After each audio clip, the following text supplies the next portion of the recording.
दादा डरे नहीं रे, लपल लपल गुठिया थे रे, मटक मटक के गली में चलते गुटका पान खाते रे। दाई दादा ला डरे नहीं रे, लपल लपल गुठिया थे रे, मटक मटक के गली में चलते गुटका पान खाते रे।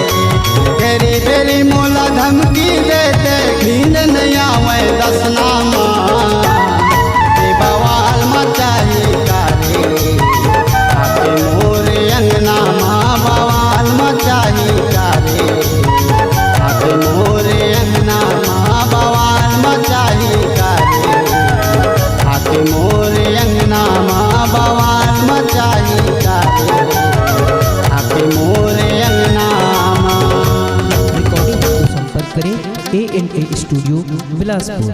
Mobile number 7879207424।